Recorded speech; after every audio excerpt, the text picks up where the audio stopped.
get satisfaction from your own partner. At ito idiin ninyo sa inyong mga isip, mga kapatid. Kung magkakasundo kayo mag-asawa ng isa'y lalayo mangingibang bayan para magtrabaho for the sake of the family, magsasakripisyo, kasama sa sakripisyo that you will abstain from any passionate experience. Pwede bang may magtatanong sa akin, Pastor, pwede po bang mag-cyber romance kami mag-asawa? Sabi ko, sige, gawin nyo, mabuti niya kaysa wala. O kaya mabuti niyan kaysa gawin pa sa iba. Kailangan you get satisfaction from your own partner. And when you go away, when you cannot be together because one works in a faraway place, it is understood, it is an unwritten contract that both of you will abstain. Para yan yung prolonged prayer and fasting. Because you pray for each other and fast in terms of physical love, because that's part of the sacrifice. Mga misis na naiwan dito sa Pilipinas, hindi nyo pwede sabihin, naiinip kasi ako. Magdasal ka. Maglingkod ka sa Diyos. Sumama ka lagi sa biyanan mo, suklayan mo siya, i-manicure mo. Anong inip-inip? Umalis ang asawa mo para maghirap, para magtrabaho. Mamatay ka man sa inip. Di mamatay ka. Pero hindi ka dapat makikikalo niya para lang malibang. Tapos nalilibang-libang, mamaya nahuhulog na yung loob. Yung padala sa'yo na sweldo ng asawa mo, kaparte na, si kumpare. Aba, napakalaking kahihiyan yan. Sobrang immoral. Sabi mo sa katabi mo, immoral. Sabi sa 1 Corinthians 7:4, a wife does not have authority over her own body, but yields it to her husband. In the same way, the husband does not have authority over his own body, but yields it to his wife. So when you refuse your spouse, you rob him or her of his or her rightful provenance. Ang katawan daw ng babaeng may asawa ay nasa ilalim na ng otoridad ng kanyang asawa, ang lalaki. At ganon din ang katawan ng lalaking may asawa, ang kanyang katawan ay nasa otoridad ng kanyang asawang babae. So para ipahiram mo ito sa iba ay pagnanakaw doon sa tunay na may otoridad dito. At sinabi, do not refuse. Sabi nga ni Paul, do not refuse except in short moments. At dapat pinag-agrihan nyo yun. Hindi dapat ginagawang pamparusa to refuse. Because you minister to one another. That is the beauty of marriage. Kaya wala nang excuse yung may asawa na tapos maglalaro pa sa ibang kandungan dahil meron ka na talagang binigay para sa iyo. Dapat ang mag-asawa, ang laging gusto, magkasama. After a whole working day, gusto magkita na uli sa gabi. Dapat ganun. Katabi nyo ba ang inyong asawa? Sabihin nyo nga ngayon yung may katabing tunay na asawa. Diba? I'm saving all my love for you. Pagka si OFW dumating, ipapakita ng asawa. Diba? Anong ipapakita? Yung bank account, I'm saving all your earnings. Hindi ko ibinibigay sa mga kamag-anak ko. And I'm saving all my love for you. Dapat ganon. At ganon din yung lalaki. Pagka ganon, pwedeng magkahiwalay. Basta marunong magtiis. The social and moral cost of separation is not worth it. It's not. Dapat talagang yan ang theme song, I'm saving all my love for you. But of course, the main theme of that original song is not very honorable. Yung line lang na yun ang kinukuha natin. I'm saving all my love for you, my lawfully wedded husband or wife. Proverbs 5:18-19, be happy with the wife you married when you were young. She is beautiful and graceful like a deer.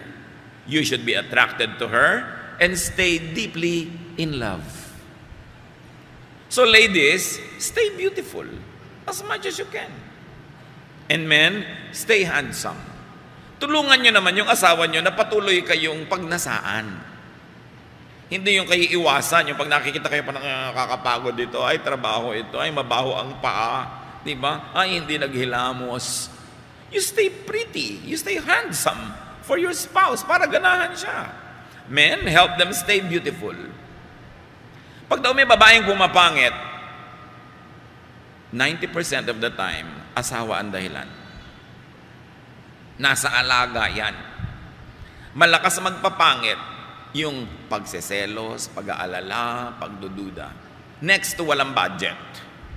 Okay? Pero mas yung ang asawa mo kung saan-saan dumarapo, yan, pumapangit tuloy.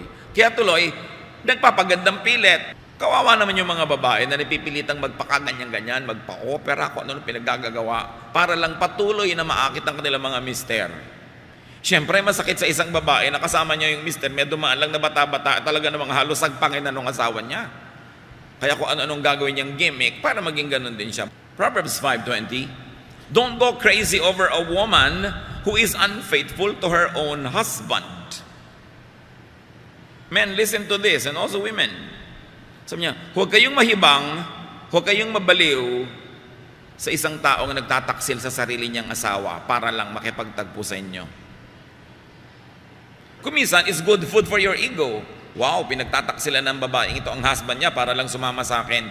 Pero paano niyo igagalang ang isang babae na para lang sumama sa inyo, binababoy yung sarili niyang asawa at ang kanyang sarili?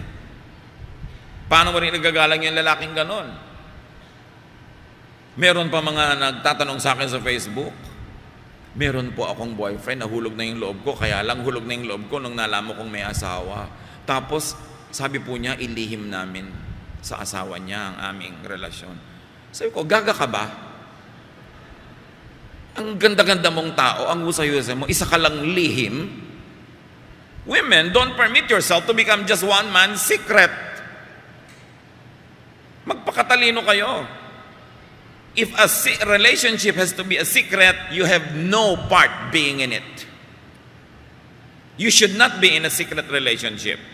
You should be in a respectful, dignified relationship. Kung ililihim lang kayo, tapos ang Valentine date nyo, February 1, ang layo pa, bakit kayo papayag? You are entitled to a better treatment. Nahulog na pong loob ko. Damputin mo yung loob mo and walk away. Hulog-hulog ng loob. Napakadali naman kasing mahulog ng loob ng mga Pilipina. Matextan lang ng 3 beses na kumain ka na ba? In love na. Kailangan hindi hinuhulog yung loob hanggang hindi ka nag-iimbestiga, hindi mo nalalaman na pwede rin pala siyang buong-buong mahulog sa'yo. Don't be one man's secret or a woman's secret. It's not the way to live your life. Isang beses ka lang mabuhay sa mundo. Get your best crack at life. Be fair to yourself. Family members, get out of the way. Huwag kayong maging sagabal para magmahala ng mag-asawa, para sila mag-romance, para sila maging sweetie-sweetie, lovey-dovey. Mga children, huwag kayong matulog sa kwarto ng inyong mga magulang. Kahit doon lang may aircon, magtiyaga kayo sa electric fan. Mga nanay, sino mga nanay? May see your hands? Pakiting taas. Ayan. Huwag niyong patutulugin ang mga anak niyo sa inyong kwarto kung nandyan na inyong asawa. Nakakaintindihan ba tayo? Sagabal ang mga yan. Mamaya 2:00 ng umaga, dahan-dahan lang kayong kumakaluskos. You criminalize your own love. Alisin nyo sila dyan. Marami kasing mga nanay, minsan tamad na rin na maging comfort women.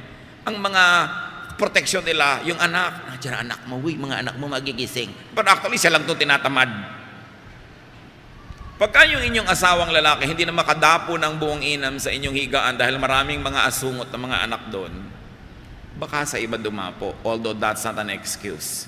So tulungan nyo siyang laging bumalik at dumapo sa inyo kaysa sa iba.